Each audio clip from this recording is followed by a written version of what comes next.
भक्ति और ज्ञान वैराग्य भी जीर्ण हो गए, जो जर्जर थे, जो भी युवा अवस्था को प्राप्त हो गए। तो आज शौनकादि ऋषियों ने श्री सूत जी से प्रश्न कर दिया। श्री सूत जी से कहते हैं, हे सूत जी, ये भागवत की कथा किसने सुनी? क्या इस भागवत की कथा को सुन करके केवल भक्ति और ज्ञान वैराग्य ही, क्या इस भागवत की कथा सुनने से भक्ति और ज्ञान वैराग्य का ही कल्याण होता है? श्री सुखदेव जी कहते हैं, श्री सूत जी कहते हैं, हे शौनकादि ऋषियों, तुमने बड़ा ही उत्तम प्रश्न किया है। हम तुम्हें बताते हैं कि ये भागवत की कथा से कौन कौन किसको किसको मुक्ति मिलती है। अरे ये भागवत की कथा कैसी है? ये मानवा पाप कृतस्तु सर्वदा सदा दुराचार रता विमार्गा क्रोधात् निदग्धा कुलाश कामिना सप्ताह यज्ञेन करो पुनंतुते। अरे जो मानव अपने जीवन में सदा सर्वदा जिसने पाप ही किया हो, जिसने कभी पुण्य का काम धोखे से भी जिससे पुण्य का काम ना हुआ हो। श्लोक आया है भागवत जी में, ये मानवा पाप कृतस्तु सर्वदा सदा दुराचार रता विमार्गगा क्रोधात् निदग्धा कुटिलात् कामिना सप्ताह यज्ञेन कलो पुनन्तिते। कैसा मनुष्य जिसने अपने जीवन में सदा सर्वदा केवल पाप ही किया हो, पुण्य का एक भी कार्य न किया हो। क्रोधात् निदग्धा, जिसके हृदय में क्रोध रूपी अग्नि सदैव जलती रहती हो, जो कभी किसी से अच्छे से बात करना न जानता हो, जिसके हृदय में क्रोध भरा रहता हो, कुटिल हो, जो कामी हो, ऐसे भी पुरुष यदि 7 दिन भागवत जी की कथा सुन लेते हैं, उनको भी मुक्ति मिल जाती है। हे शौनकादि ऋषियों, यहाँ तक की तो बात छोड़ो, अगर जिंदा में सुन ले तो मुक्ति हो जाएगी, अगर मरने के बाद भी भागवत जी की पावन कथा को सुन ले फिर भी उसकी मुक्ति हो जाती है। शौनकादि ऋषियों ने जब आज ये सुना कि मरने के बाद भी मुक्ति हो जाती है, तो प्रश्न कर दिया, हे सूत जी महाराज, हमें सब तो समझ में आया, लेकिन हमें ये समझ में नहीं आया कि मरने के बाद कथा सुन ले फिर मुक्ति हो जाए। अगर ऐसी कोई घटना घटी हो, ऐसी कोई दृष्टांत आया हो, तो हमें विस्तार पूर्वक बताने की कृपा करें। सूत जी महाराज कहते हैं, हम तुम्हें एक पुरातन इतिहास सुनाते हैं। तुंगभद्रा तटे पूर्वम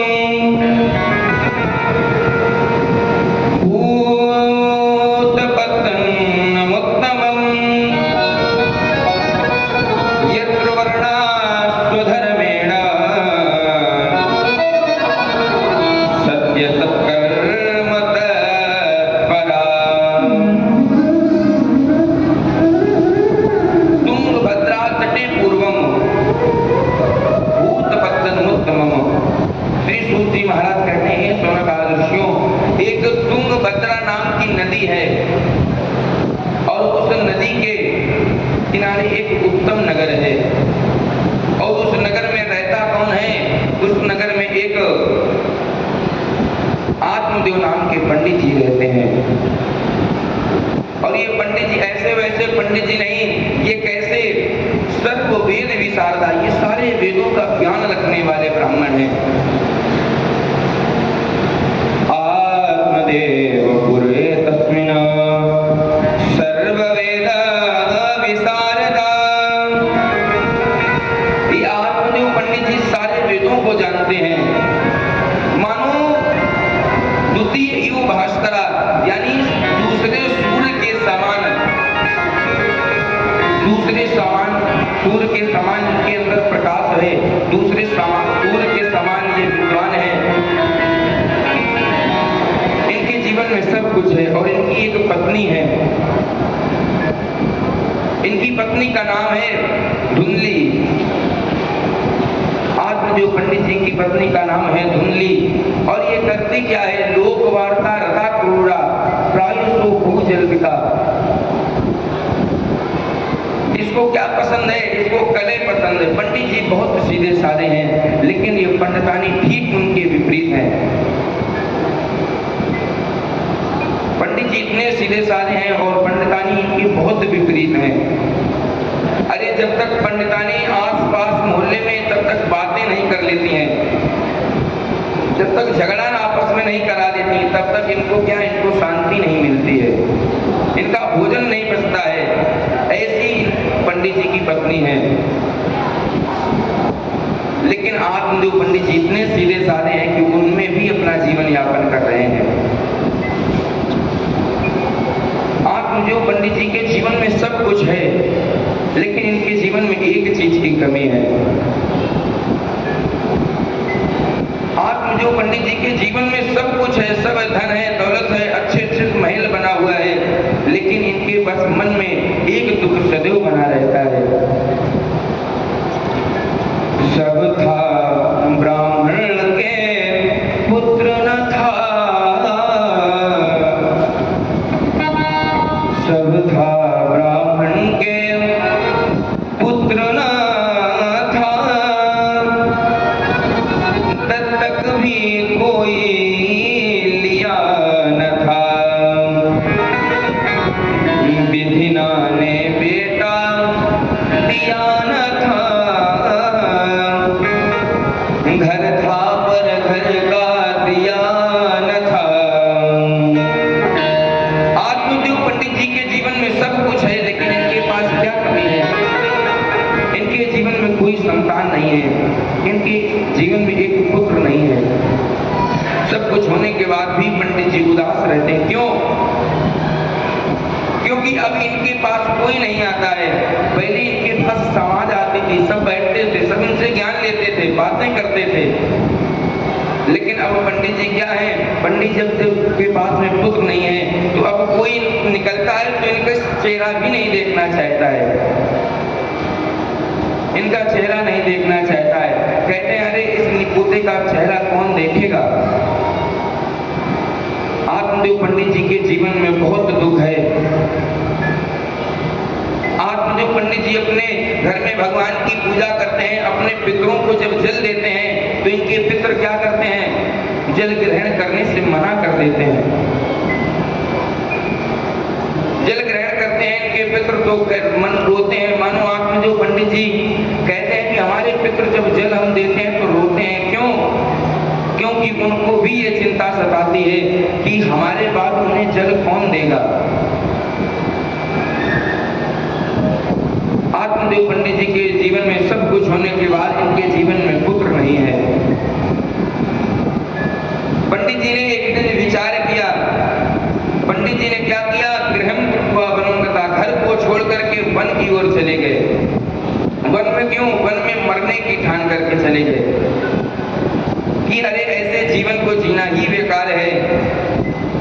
और सच बताएं, अगर मानव का तन मिला और मानव जीवन पाने के बाद अगर गृहस्थी में प्रवेश किया है तो एक भैया पुत्र होना बड़ा अनिवार्य है।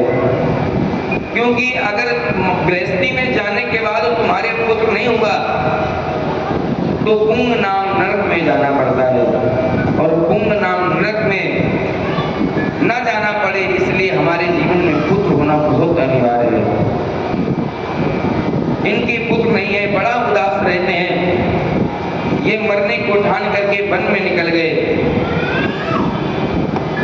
जंगल में आज ये आत्मदेव पंडित जी आए और ये देख रहे हैं कि मरना चाहिए। एक सरोवर है, सरोवर में कूद करके आत्मदेव पंडित जी ने अपनी प्राणों को त्यागना चाहा। प्राणों को त्यागने जा रहे थे, तभी हुआ क्या, वहां पर एक अचानक एक यति चला आ रहा है, एक संत चला आ रहा है।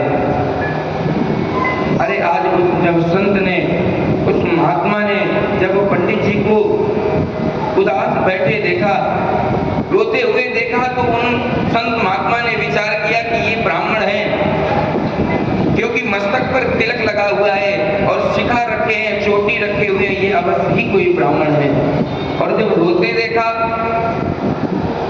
तो वे संत विचार करने लगे, हमें लगता है ये भगवान की प्राप्ति के लिए रो रहे हैं, चलो चल करके इनका कुछ मार्गदर्शन करना चाहिए।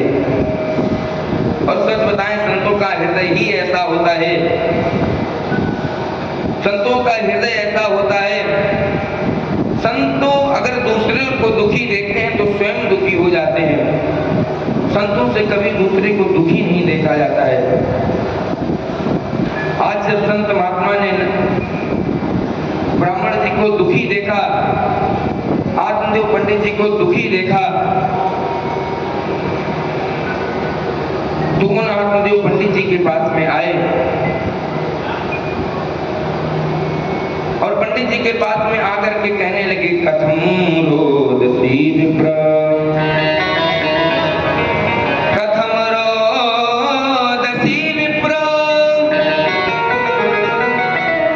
तुम काते चिंता बलियसी, वदतुम सत्वरम मह्यम स्वयं दुख कारणम। आज ये महात्मा आत्मदेव पंडित जी से पूछते हैं, हे पंडित जी, कथम रोदसी विप्र तुम काते चिंतावली ऐसी, हे ब्राह्मण देवता, तुम्हारे जीवन में ऐसी क्या चिंता है जिसके कारण तुम रो रहे हो? आत्मदेव पंडित जी ने आज जब इन महात्मा को देखा, महात्मा ने जब पूछा तुम्हारे जीवन में क्या ऐसा है जिसके कारण तुम रो रहे हो और इस वन में क्या कर रहे हो, तो आज आत्मदेव पंडित जी कहते हैं, हे महात्मन, हे महात्मन, मेरे रास्ते से हट जाओ, मैं यहाँ मरने के लिए आया हूँ, मैं अपने प्राणों का त्याग करने के लिए इस वन में आया हूँ। अरे जब महात्मा ने ये सुना कि ब्राह्मण मरने के लिए आया है, तब तो महात्मा ने और जिज्ञासा की कि बताओ तो तुम्हारे जीवन में ऐसा क्या है जिसके कारण तुम मरने आए हो? आत्मदेव पंडित जी कहते हैं, यदि तुम जानना ही चाहते हो तो हम तुम्हें बताते हैं, हमारे पास सब कुछ है, मेरे जीवन में सब कुछ होने के बाद में मेरे पास एक पुत्र नहीं है, मेरे पास एक पुत्र नहीं है। अरे मैं अगर कहीं बैठ जाता हूं तो लोग हमें देख करके कहते हैं, अरे इस निपुते का चेहरा देख लिया, आज तो हमारा पूरा दिन बेकार चला जाएगा। आत्मदेव पंडित जी कहते हैं कि मैं निपुता हूं, इसलिए अब हमें कोई हमसे बात नहीं करना चाहता है। महात्मा ने पूछा, अरे तुम पुत्र के लिए रो रहे हो? अरे हमने तो सोचा था तुम भगवान की प्राप्ति के लिए रो रहे हो, लेकिन तुम तो पुत्र के लिए रो रहे हो। पंडित जी कहने लगे, ठीक जी, तम प्रजाहीनम दिग्गृहं च प्रजा विना दिग्धनं च नपतस्य दिग्कुलं संतति बिना। आत्मदेव पंडित जी कह रहे हैं, अरे महात्मन, धिक्कार है ऐसे कुल को, दिग्ग जीवनम, धिक्कार है ऐसे जीवन को कि हमने जीवन में हमारे एक पुत्र नहीं है, हम पुत्र की प्राप्ति के लिए यहाँ आए हैं। मरने की ठान करके वन में निकल गए। आज उन महात्मा ने बहुत समझाया, महात्मा ने बहुत समझाया, हे ब्राह्मण देवता, तुम पुत्र के लिए रो रहे हो, और पुत्र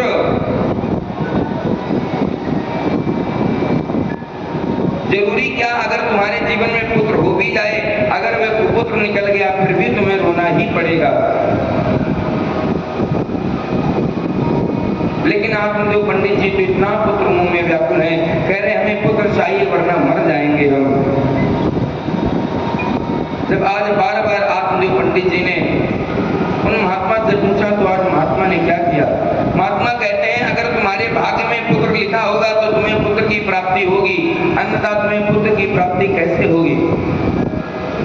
महात्मा ने कहा हम तुम्हारी भाग्य की रेखाओं को देखें, तुम्हारे जीवन में अगर पुत्र की प्राप्ति है तो तुम्हें अवश्य पुत्र मिलेगा।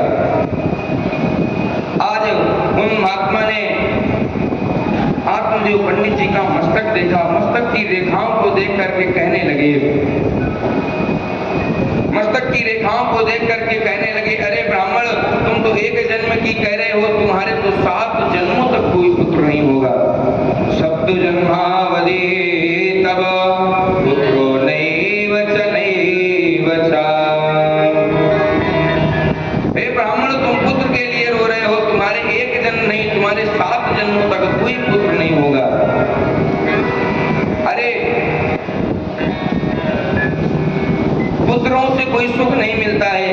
अरे महात्मन, अगर तुम्हें रोना है, अरे ब्राह्मण अगर तुम्हें रोना ही है तो भगवान के लिए रो। जरूरी नहीं कि पुत्र हो जाए, पुत्र हो जाए वो तुम्हें सुख ही दे दे, कोई जरूरी बात नहीं है। ब्राह्मण कहता है अरे महात्मन, अरे हमारे जीवन में पुत्र हो जाएगा तो हमारा नाम बढ़ाएगा, हमारे कुल का वंश बढ़ेगा, हमारा नाम बढ़ेगा। महात्मा कहते हैं अरे तुम केवल अपना नाम बढ़ाने के लिए रो रहे हो कि हमारा कुल चलेगा।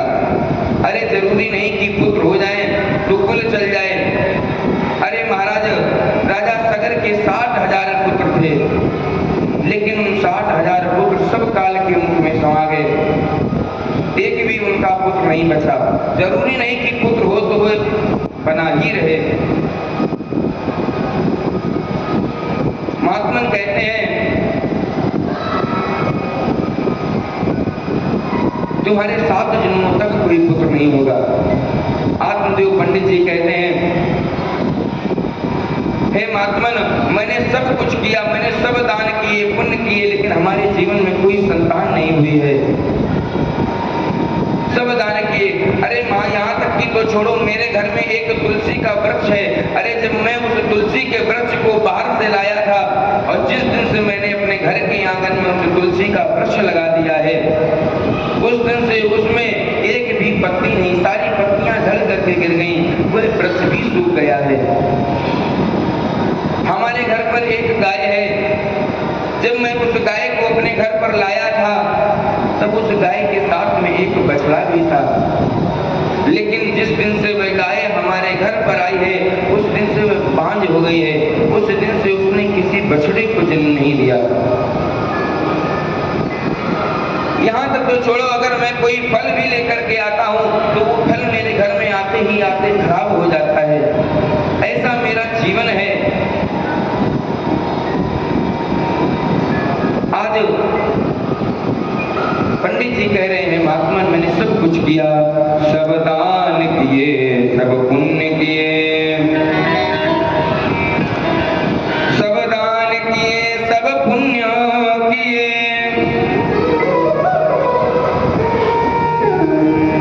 पर हुई एक संतान नहीं।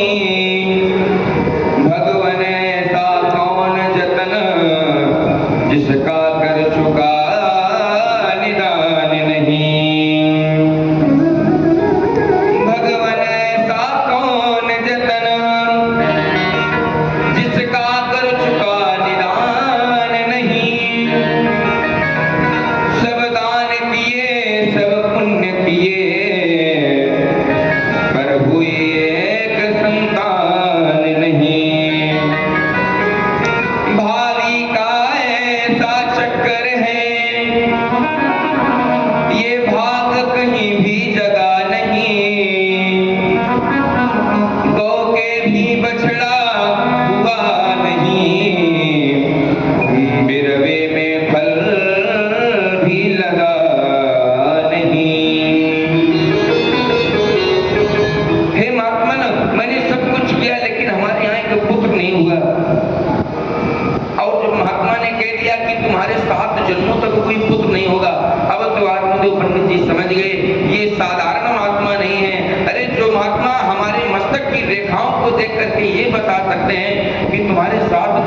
कोई पुत्र नहीं होगा, तो ये महात्मा ऐसा आशीर्वाद भी दे सकते हैं कि जिसके द्वारा हमारे यहाँ पुत्र हो सकता है। अरे अब तो आत्मदेव पंडित जी ने जिद लगा दी। आत्मदेव पंडित जी कहने लगे, हे महात्मन, हमें कुछ नहीं सुनना है, अगर आप देना चाहते हैं तो हमें आप पुत्र प्राप्ति का आशीर्वाद दें, अन्यथा मैं तो मरने के लिए आया था और अब तो हम आपके सामने ही सर को पटक पटक के मर जाएंगे और आपको ब्रह्म हत्या का पाप लगेगा। आज जब महात्मा ने यह सुना कि ये ब्राह्मण अब जिद पे आ गया है और ये बिना आशीर्वाद लिए मानेगा नहीं, और अगर ये यहाँ पर मर गया हमारे आंखों के सामने तो हमें ब्रह्म हत्या भी लग जाएगी, तो आप महात्मा ने अपनी एक झोली से का फल निकाला और उस फल को निकाल करके उस आत्मदेव पंडित जी को दे दिया और कहा, हे आत्मदेव पंडित जी, ये फल लेकर के जाओ और अपनी पत्नी को खिला देना। 9 माह पश्चात तुम्हारे यहाँ भी एक सर्वांग सुंदर दिव्य और निर्मल पुत्र उत्पन्न होगा। अरे आज आत्मदेव पंडित जी को जब वह फल मिला तो पुत्र के लिए इतना व्याकुल थे कि आज फल को पा करके इतना प्रसन्न हुए, झूमने लगे। लेकिन उसी समय महात्मा ने कहा बड़ी अच्छी बात पे ध्यान देने वाली है। महात्मा ने कहा, हे ब्राह्मण, तुम फल तो लिए जा रहे हो, लेकिन तुम्हारे जीवन में संतान सुख है नहीं, तुम्हारे जीवन में पुत्र का सुख है नहीं। फल तो लिए जा रहे हो लेकिन जीवन में पुत्र सुख नहीं है। आत्मदेव पंडित जी वे फल को लेकर के चलने लगे। महात्मा ने कहा, फल तो लिए जा रहे हो, नियम भी सुन लो। अपनी पत्नी को ये फल जब देना तो फल खाने के लिए नियम भी है, सदैव पवित्र रहना है, सत्य वचन बोलना है, झूठ नहीं बोलना है, भगवान का भजन करते रहना है।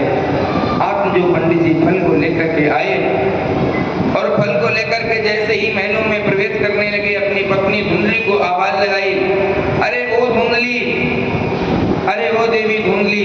आज धुंधली ने सुना कि हमें लगता है पंडित जी कहीं से बाहर से आ रहे हैं, हमारे लिए जरूर सोने का हार लेकर के आ रहे हैं, ऐसी आवाज लगाई। लेकिन जब धुंधली बाहर निकल के आई और पंडित जी के हाथों में क्या देखा, पंडित जी के हाथों में एक फल देखा। कर्कश स्वभाव की है ना धुंधली, तो धुंधली कहने लगी, अरे ब्राह्मण, अरे पंडित जी, आप तो इतनी तेजी से बुला रहे थे जैसे हमारे लिए कोई विशेष वस्तु लेकर के आए हैं। अरे ये तो आप रोज की तरह फल लेकर के चले आए। पंडित जी ने कहा, अरे देवी, रोज की तरह ये फल नहीं है, ये फल कैसा, ये विशेष फल है। आज से हमारे जीवन में सुख ही सुख आ जाएगा। ये एक महात्मा के द्वारा दिया हुआ फल है और इस फल को खाने से हमारे यहाँ भी एक पुत्र होगा, हमें भी पुत्र का आनंद प्राप्त होगा। धुंधली ने जब ये फल लिया, धुंधली विचार करने लगी, आप पंडित जी पता ना कहां से ये फल लेकर के आए हैं। तो धुंधली ने कहा, हे ब्राह्मण देवता, हे पंडित जी, आप इस फल को रख दीजिए, मैं स्नान आदि करके पवित्र अवस्था में इस फल को ग्रहण कर लूंगी। आत्मदेव पंडित जी आज फल को दे करके बाहर चले गए और इस धुंधली ने उस फल को ले लिया।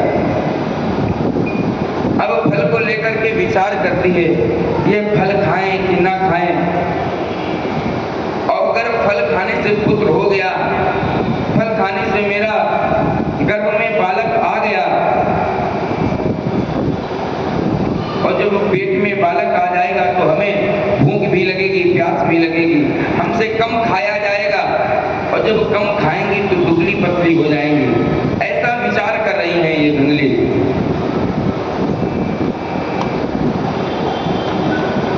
धुंधली ने विचार किया, अगर हमारे यहाँ मान लीजिए हमारे पेट में गर्भ भी ठहर गया और अचानक से तेज हवा चली, आंधी आई, तूफान आई, सब लोग तो भाग जाएंगे, लेकिन स्त्री जिसके गर्भ में बालक हो वो कैसे भाग सकती है। अनेक कुतर्क ये धुंधली निकालने लगी, बहुत से कुतर्क निकाल रही है। फिर कहती है अगर हमने फल खा लिया, बालक आ गया गर्भ में, तो हमारे यहाँ ननद भी आएगी और ननद आएगी हमारी सेवा के लिए, तो कहीं ऐसा ना हो कि हम 10 दिन लेटे रहें और ननद आकर के घर का सारा कीमती सामान लेकर के चली जाए। ऐसा विचार करती है धुंधली। तो तब तक हुआ क्या, तब तक धुंधली की एक बहन है, आज ये धुंधली के पास में आई और धुंधली से कहने लगी, हे बहन तुम इतना उदास क्यों हो, तुम तो सूखती हुई चली जा रही हो, तुम्हारा शरीर इतना दुबली पतली कैसे हो गई। धुंधली ने पूरा दृष्टांत बताया कि आप देव पंडित जी कहीं से ये फल लेकर के आए हैं और कहते हैं कि फल को खाने से तुम्हारे पुत्र हो जाएगा। आज जब ये बहन ने बात सुनी तो बहन ने तुरंत कुतर्क किया। बहन कहने लगी, अरे धुंधली तुम भी महात्माओं के चक्कर में पड़ गई क्या, कहीं फल खाने से संतान होती है, और अगर फल खाने से संतान होती है तो इसका पहले प्रयोग करना चाहिए, अनुभव करना चाहिए। तुम्हारे यहाँ गाय भी तो है, गाय ने कभी बछड़ा नहीं दिया, इस फल को तुम गाय को खिला दो। अगर महात्मा के आशीर्वाद में इतना प्रताप होगा तो गाय के भी बालक हो जाएगा। फिर धुंधली कहने लगी, अरे बहन हम ये गाय को खिला तो दूंगी, लेकिन हम आपके पंडित जी को क्या बताएंगे, उन्हें कैसे बताएंगे कि हमने फल खाया है या नहीं खाया है। तो ये बहन कहने लगी, ये कहने लगी, हे धुंधली तुम्हें परेशान होने की आवश्यकता नहीं है, तुम्हारे पास बहुत सारा धन है, तुम्हारे पास बहुत सारा धन है और हमारे पास पुत्र हैं। हे बहन तुम ऐसा करो, ये फल गाय को खिला दो और ये फल गाय को खिला दो और हमसे एक पुत्र ले लेना, और जब हम आपको एक पुत्र दे दें तब आप हमें उसके बदले में कुछ धन दे देना। अरे धुंधली को बड़ी सुंदर सी बात पता चल गई। धुंधली विचार करने लगी, अब तो ठीक रहेगा, हमें ये फल भी नहीं खाना पड़ेगा, प्रसव पीड़ा का दुख भी नहीं उठाना पड़ेगा, और हमारी बहन है ये हमें पुत्र दे देगी, हम अपने इसको बदले में कुछ धन प्राप्त कर देंगे। ये बहन कहने लगी, बहन कहती है, धुंधली बड़ी सुंदर बात कहती है, फल आए जितना समय हुआ, फल आए जितना समय हुआ, उतना ही गर्व हमारा है। अपने पति को बातों में, अपने पति को बातों में बहकाना काम तुम्हारा है। अपने पति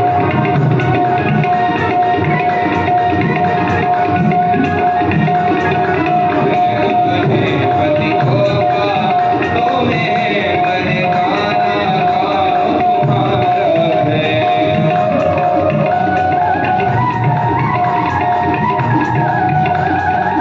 काम तुम्हारा है। फल आए जितना समय हुआ, उतना ही गर्व हमारा है। अपने पति को बातों में बहकाना काम तुम्हारा है। आज ये धुंधली की बहन कहने लगी, अरे धुंधली जितना देर इस फल को लाए हुआ है, जितना समय इस फल को यहाँ पर लाए हुआ है, उतने ही समय का हमारा गर्व है, तुम्हें घबराने की बात नहीं। तुम अपने पति से झूठ बोल देना, कह देना कि हमने फल खा लिया है। और ऐसा ही इस धुंधली ने किया। आत्मदेव पंडित जी ने पूछा, अरे धुंधली फल खा लिया है? तो इस धुंधली ने कह दिया, हाँ मैंने स्नान आदि से निवृत्त होकर उस फल को खा खा लिया और इसने इस फल को गाय को खिला दिया।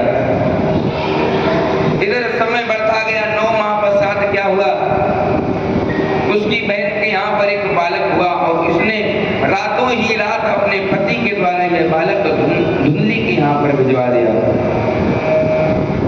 अरे ये बालक जब धुंधली के यहाँ पर आया तो धुंधली ने क्या किया, धुंधली ने खबर करा दी, आत्मदेव पंडित जी को सूचना पहुंचा दी कि धुंधली के एक बालक हुआ है। आज आत्मदेव पंडित जी इतना प्रसन्न है, बहुत सारा दान दिया, ब्राह्मणों को दान दिया, दक्षिणा दी कि हमारे यहाँ पुत्र हुआ है। आत्मदेव पंडित जी बहुत प्रसन्न है कि हमारे पुत्र तो हो गया। ब्राह्मणों को दान दी, दक्षिणा दिया, बहुत सारा दान दिया। और इधर क्या हुआ, जो ब्राह्मण के जो संत के द्वारा दिया हुआ फल था, जो इसने गाय को खिलाया था, 3 माह पश्चात क्या हुआ कि 3 महीने के पश्चात उस गाय के द्वारा एक पुत्र उत्पन्न हुआ। और पुत्र कैसा, पुत्र का जो रूप है, जो गाय के द्वारा पुत्र उत्पन्न हुआ, मानो स्वयं देवता। अरे भैया, महात्मा के द्वारा दिया हुआ प्रसाद, और जो महात्मा के द्वारा दिया हुआ प्रसाद होगा उससे देवता की तरह ही पुत्र उत्पन्न होगा। बड़ा सुंदर पुत्र उत्पन्न हुआ। पूरा शरीर मनुष्य का है, पूरा शरीर मनुष्य का है, लेकिन जो कान है, कान कैसे हैं, गौ की तरह कान है, क्योंकि गाय से जन्म हुआ है तो कुछ ना कुछ तो अंश रहेगा ही। गाय की तरह बड़े बड़े से कान है, लेकिन पूरा शरीर मानव का है, जिससे इनका नाम क्या पड़ा, इनका नाम गोकर्ण पड़ा। आत्मदेव पंडित जी ने इनका नाम गोकर्ण रखा। और ये जो धुंधली का पुत्र था, जैसे ही आत्मदेव पंडित जी इस धुंधली के पुत्र का नाम रखना चाहते हैं तो धुंधली क्या कहती है, अरे ब्राह्मण, हे पतिदेव, तुमने तो उस गौ के पुत्र का नाम गोकर्ण रख दिया, मेरा भी कुछ हक बनता है, ये मेरा पुत्र है, मैं इसका नाम रखूंगी। तो धुंधली ने क्या नाम रखा है, धुंधली ने अपने पुत्र का नाम धुंधकारी रखा। जैसा अपना नाम है धुंधकारी, वैसा ही अपने पुत्र का नाम, धुंधली ने पुत्र का नाम धुंधकारी रखा। दोनों पुत्र रहने लगे। अरे आत्मदेव पंडित जी बहुत प्रसन्न, गांव के सभी लोग कहते हैं, देखो तो देखो, आत्मदेव पंडित जी के भाग्य उदय हो गए हैं।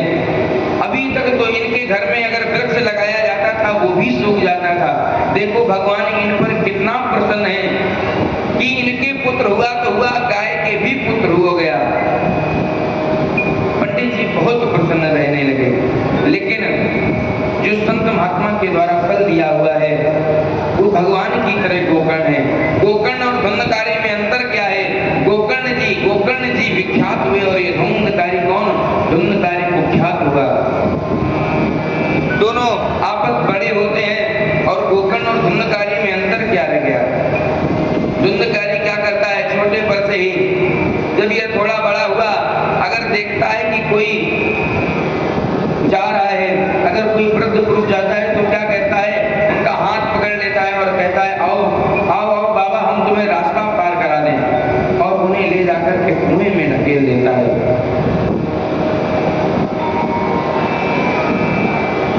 और जो गोकर्ण जी महान पंडित हुए, गोकर्ण पंडितो ज्ञानी धुंधकारी महाखला।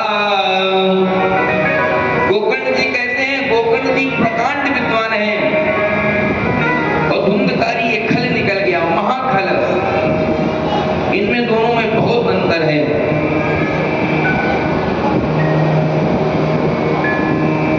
गोकर्ण जी क्या करते हैं, धुंधकारी क्या करता है, बहुत सुंदर बात है। गोकर्ण सुबह से संध्या तक, गोकर्ण सुबह से संध्या तक पूजन में समय बिताने लगा। लेकिन ये नीच धुंधकारी वैश्या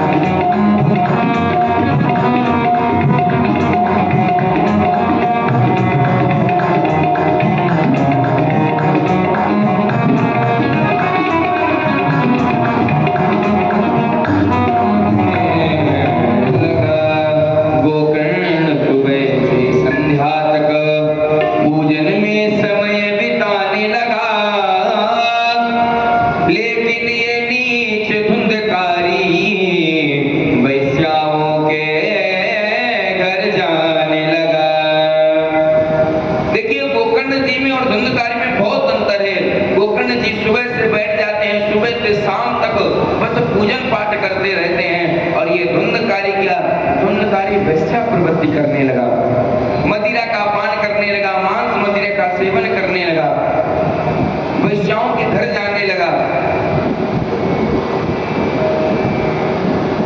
वैश्याओं के घर जब जाने लगा सभी को परेशान करता है। तो एक दिन आत्मदेव पंडित जी ने धुंधकारी को समझाने की कोशिश की। आत्मदेव पंडित जी धुंधकारी को समझाने का प्रयास किया, लेकिन धुंधकारी ने क्या किया, धुंधकारी आत्मदेव पंडित जी को मारने के लिए तैयार हो गया। आज जब आत्मदेव पंडित जी को धुंधकारी मारने को तैयार हुआ तो आत्मदेव पंडित जी कहते हैं, आत्मदेव पंडित जी आज कह रहे हैं, अरे इससे अच्छा हमारे जीवन में पुत्र नहीं होता, अरे ये तो हमें मारना चाहता है। देखिए आज यही आत्मदेव पंडित जी जो पुत्र के लिए मरने को गए थे कि हमारे जीवन में कोई पुत्र नहीं है, हम मर जाएंगे, यही आत्मदेव पंडित जो मरने के लिए गए थे और आज पुत्र है फिर भी मरना चाहते हैं, पुत्र है फिर भी मरना चाहते हैं। जरूरी नहीं कि हमारे जीवन में पुत्र है तो हमें सुख ही मिले, ये तो कर्मों की खेती है, जो बोएगा सो पाएगा, कर्मों से मुक्ति दिलाने में बेटा क्या हाथ लगाएगा,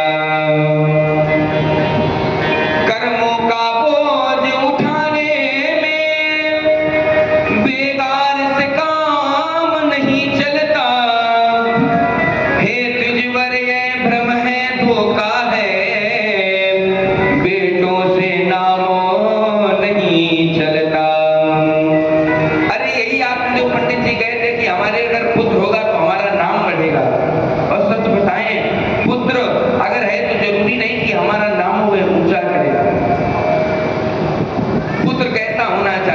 हमारे पास ज्यादा पुत्र ना हो, एक पुत्र हो, लेकिन कैसा होना चाहिए। बड़ा सुंदर श्लोक आया है, 100 पुत्र ना हो लेकिन एक पुत्र होना चाहिए। कैसा, गुणवान होना चाहिए।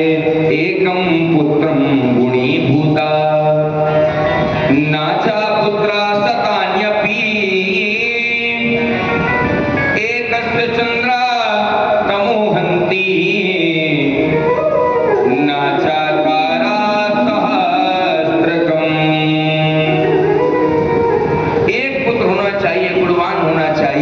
एकम पुत्रम गुणी भूता। अरे जिस प्रकार से आकाश मंडल में अनेकों तारे रहते हैं, अनेकों तारे रहते हैं, सैकड़ों तारे रहते हैं, लेकिन एक चंद्रमा, जितना एक चंद्रमा प्रकाश कर सकता है उतना सैकड़ों तारे मिलकर के प्रकाश नहीं कर सकते हैं। ऐसे ही जीवन में पुत्र 100 ना हो, एक होना चाहिए, चंद्रमा के समान गुणवान पुत्र होना चाहिए। अब गुणवान पुत्र कब बनता है, जब कोई माता पिता की आज्ञा का पालन करता है, संत महात्माओं का आशीर्वाद लेता है, तभी पुत्र गुणवान बनता है। आज ये धुंधकारी जब आत्मदेव पंडित जी को मारने को तैयार हो गया, आत्मदेव पंडित जी कहते हैं कि हमें मर जाना चाहिए, ऐसा सोच रहे हैं कि हमें इस वो धुंधकारी से बचाएगा कौन। आज बहुत उदास हैं। तो आज गोकर्ण जी ने अपने जब पिताजी को उदास देखा, गोकर्ण जी ने पिताजी को उदास देखा तो कहा, हे पिताजी आप क्यों उदास हैं। तो आज आत्मदेव पंडित जी ने अपने गोकर्ण को सारी बातें बताई। गोकर्ण जी कहते हैं, पिताजी इस जीवन में कोई किसी का पुत्र नहीं है, ना कोई किसी का भाई है, ना कोई किसी का माता है, ना पिता है। इस संसार में आते हैं, नाते रिश्ते बनते हैं, और लेकिन जब व्यक्ति जाता है तो अकेला ही जाता है। आत्मदेव को वैराग्य का दर्शन कराते हुए गोकर्ण जी कहते हैं, पिताजी ये जो जीवन है, ये जीवन कैसा है। क्षण भंगुर जीवन की कलिका,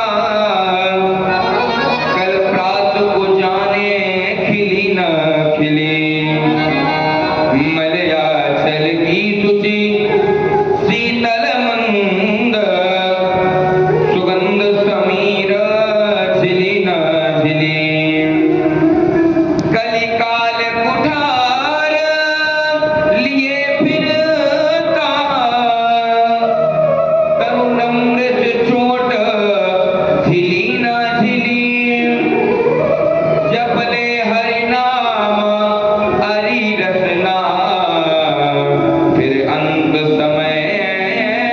हिली न हिली।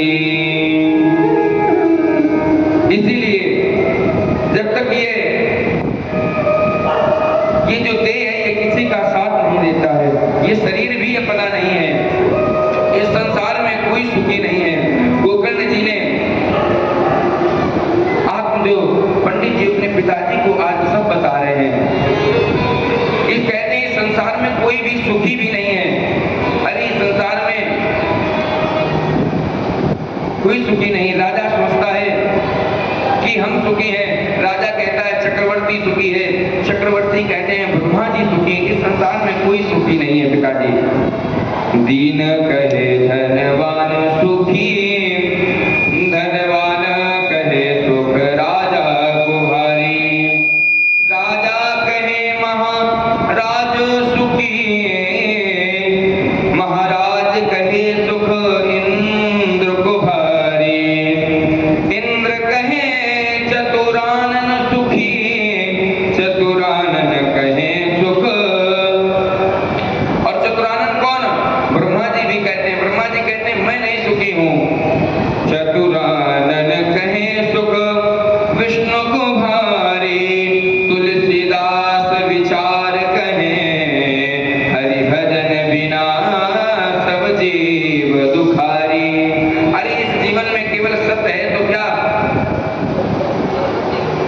ये जो देह है ये भी अपनी नहीं है। इसलिए पिताजी ये त्याग दो कि ये मेरा पुत्र है, ये मेरा बेटा है। अगर आपको मुक्ति चाहिए, ये जो शरीर है ये कहता है देहेन्ति सुरुधिरे विभतिं त्यजत्वं जायातु कातिषु सदा ममता विमुञ्च। पश्यादिशं जगदिदं क्षणभङ्गनिष्ठं वैरागरागरसिको भवभक्तिनिष्ठा। गोकर्ण जी कहते हैं पिताजी ये जो शरीर है ये भी अपना नहीं है। देहेन्ति सुरुधिरे, ये जो देह है ये क्या है? ये हड्डियों का ढांचा है, इसमें रक्त ही रक्त भरा हुआ है, ये शरीर भी अपना नहीं है। यदि पिताजी तुम्हें शांति चाहिए तो तुम्हें एक काम करना है। कौन सा काम करना है? यदि तुम्हें शांति की इच्छा है, यदि तुम्हें शांति की इच्छा है तो सीधा वन को गमन करो। मुझको छोड़ो, इसको छोड़ो, श्री कृष्ण चंद्र का भजन करो।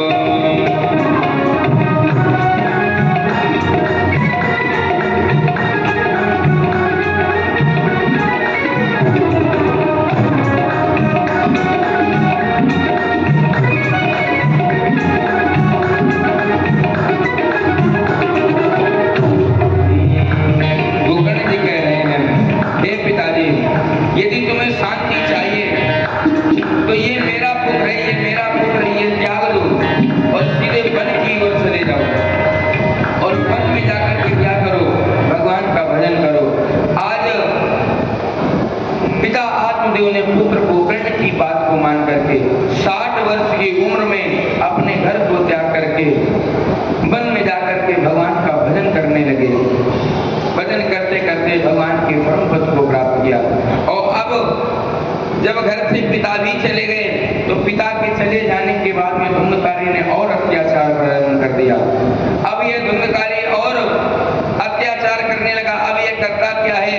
अपनी माता धुंधली, पिता के चले जाने के बाद ये माता धुंधली के पास में आया और धुंधली से कहने लगा, धुंधली को मारने लगा। धुंधली को मारता है और कहता है जितना भी धन रखा है घर में सारा धन हमें दे दो, क्योंकि ये तो वैश्या प्रवृत्ति करता है, मदिरा का पान करता है, मांस मदिरा का सेवन करता है। मदिरा का सेवन करके आया और इसने अपनी मैया धुंधली को इतना मारा और कहता है जितना भी घर में सारा धन है सब हमें दे दो। आज मैया धुंधली डर गई तो मैया धुंधली ने